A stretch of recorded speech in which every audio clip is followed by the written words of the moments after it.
বিশ্ব রাজনীতির উত্তপ্ত পরিস্থিতির মধ্যেই ফের সামরিক শক্তি প্রদর্শনে নামল উত্তর কোরিয়া। ইরান ইসরায়েলের চলমান যুদ্ধের আবহে আন্তর্জাতিক মহলের নজর যখন মধ্যপ্রাচ্যের দিকে, ঠিক সেই সময় নতুন করে উত্তেজনা বাড়ালো পিয়ংইয়ং। ফের ক্রুজ ক্ষেপণাস্ত্রের পরীক্ষা চালিয়েছে উত্তর কোরিয়া, আর সেই পরীক্ষায় তদারকিতে সরাসরি উপস্থিত ছিলেন দেশটার সর্বোচ্চ নেতা কিম জং উন। বুধবার উত্তর কোরিয়ার রাষ্ট্রীয় সংবাদ মাধ্যমে প্রকাশিত প্রতিবেদনে জানানো হয়েছে, দেশের নতুন যুদ্ধজাহাজ থেকে এই ক্ষেপণাস্ত্র পরীক্ষা চালানো হয়েছে। পিয়ংইয়ং দাবি করেছে, আমেরিকা এবং দক্ষিণ কোরিয়ার চলমান যৌথ সামরিক মহড়ার জবাব হিসেবেই এই পরীক্ষা চালানো হয়েছে।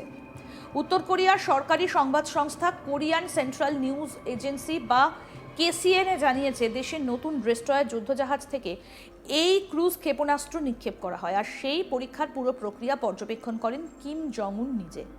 প্রতিবেদন অনুযায়ী কিম জং উন তার মেয়েকে সঙ্গে নিয়ে একটা অজ্ঞাত প্রত্যন্ত অভ্যন্তরীণ স্থান থেকে ভিডিও লিঙ্কের মাধ্যমে এই পরীক্ষাটা পর্যবেক্ষণ করেন।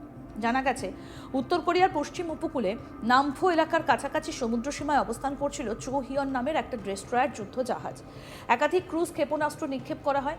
কেসিএনের দাবি, ক্ষেপণাস্ত্রগুলো নির্ধারিত পথ ধরে উড়ে যায়।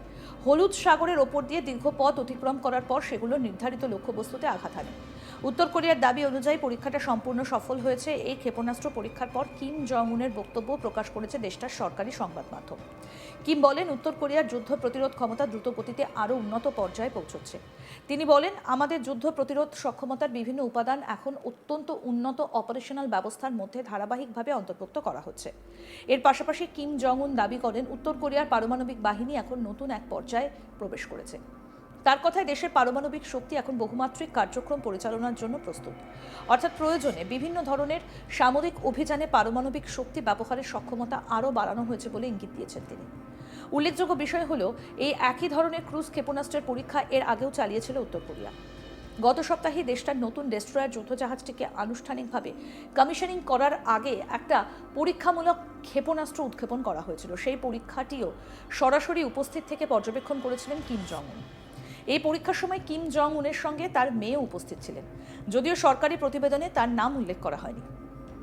তবে আন্তর্জাতিক মহলের ধারণা, তিনি কিম জং উনের ক্ষেত্রে কিম জু এ ধারণা করা হয় কিম জং উনের মেয়ে কিম জু এ ধারণা করা হয় কিম জু এর বয়স বর্তমানে প্রায় 13 বছর। 2022 সালের শেষ দিক থেকে বিভিন্ন গুরুত্বপূর্ণ রাষ্ট্রীয় অনুষ্ঠান এবং সামরিক কর্মকাণ্ডে বাবার পাশে তাকে দেখা যাচ্ছে।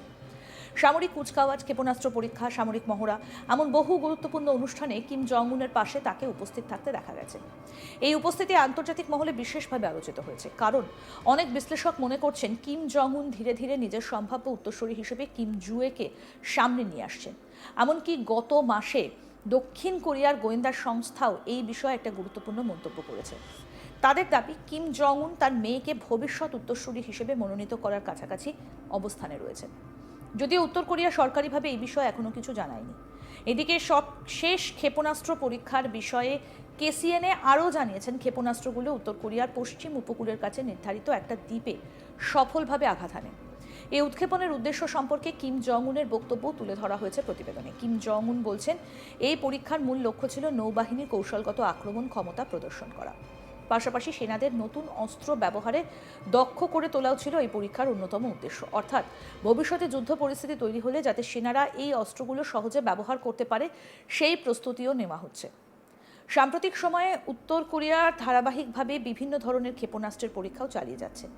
বিশেষ করে ক্রুজ ক্ষেপণাস্ত্র, ব্যালিস্টিক ক্ষেপণাস্ত্র এবং হাইপারসনিক অস্ত্র উন্নয়নের ওপর বিশেষ গুরুত্ব দিচ্ছে পিয়ংইয়ং।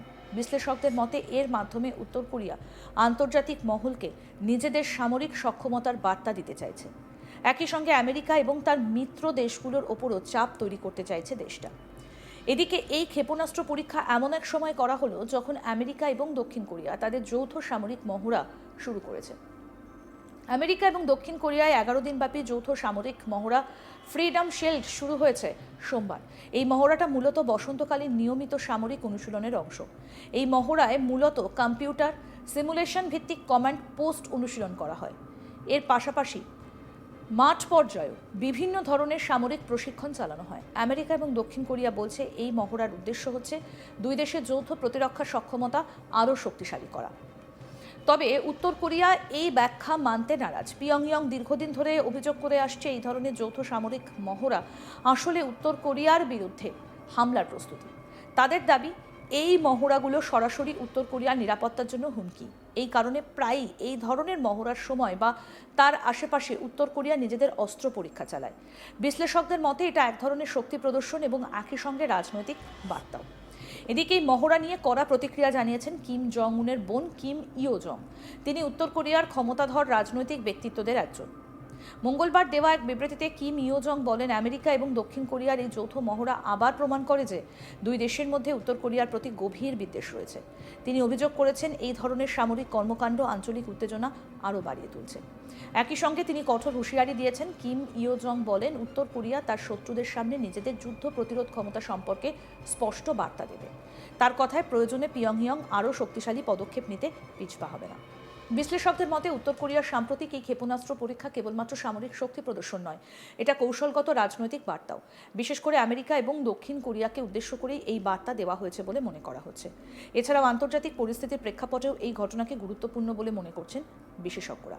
কারণ বর্তমানে মধ্যপ্রাচ্যে ইরান এবং ইসরায়েলের মধ্যে উত্তেজনা তীব্র আকার ধারণ করেছে। এই পরিস্থিতিতে বিশ্বের বিভিন্ন অঞ্চলে সামরিক উত্তেজনা নতুন করে বাড়ার আশঙ্কা তৈরি হয়েছে। আর ঠিক সেই সময় উত্তর কোরিয়ার এই ক্ষেপণাস্ত্র পরীক্ষা আন্তর্জাতিক রাজনীতিতে নতুন মাত্রা যোগ করেছে।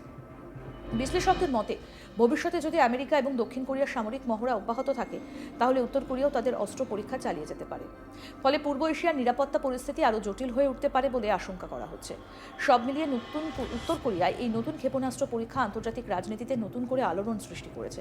এখন দেখার বিষয়, এই ঘটনার পর আমেরিকা, দক্ষিণ কোরিয়া এবং আন্তর্জাতিক সম্প্রদায় কী ধরনের প্রতিক্রিয়া জানায়। সূত্রের খবর, উত্তর কোরিয়া তাদের ব্রোজ ক্ষেপণাস্ত্র প্রযুক্তি উন্নত করার মাধ্যমে সমুদ্রভিত্তিক আক্রমণ সক্ষমতা বাড়াতে চাইছে। কারণ আধুনিক যুদ্ধে নৌবাহিনীর শক্তি একটা গুরুত্বপূর্ণ বিষয়। যদি সমুদ্র থেকে দূরপাল্লার ক্ষেপণাস্ত্র নিক্ষেপ করা যায়, তাহলে প্রতিপক্ষের ওপর হঠাৎ আক্রমণ চালানো সহজ হয়। এদিকে উত্তর কোরিয়া গত কয়েক বছরে তাদের সামরিক সক্ষমতা দ্রুত বাড়ানোর চেষ্টা করছে, বিশেষ করে ব্যালিস্টিক ক্ষেপণাস্ত্র, হাইপারসনিক অস্ত্র এবং পারমাণবিক প্রযুক্তির উন্নয়নের ওপর গুরুত্ব দিচ্ছে দেশটা। পিয়ংইয়ং দাবি করে এই সব পদক্ষেপ মূলত আত্মরক্ষার জন্য। তাদের বক্তব্যে আমেরিকা এবং তার মিত্র দেশগুলোর সামরিক উপস্থিতি উত্তর কোরিয়ার নিরাপত্তার জন্য হুমকি তৈরি করছে। অন্যদিকে আমেরিকা এবং দক্ষিণ কোরিয়া বলছে তাদের সামরিক মহড়া পুরোপুরি প্রতিরক্ষামূলক। এই প্রেক্ষাপটেই বর্তমানে আমেরিকা এবং দক্ষিণ কোরিয়া তাদের 11 দিনব্যাপী যৌথ সামরিক মহড়া ফ্রিডম শিল্ড শুরু করেছে। সোমবার থেকে শুরু হওয়া এই মহড়াটি বসন্তকালীন যত সামরিক অনুশীলন রয়েছে তার অংশ।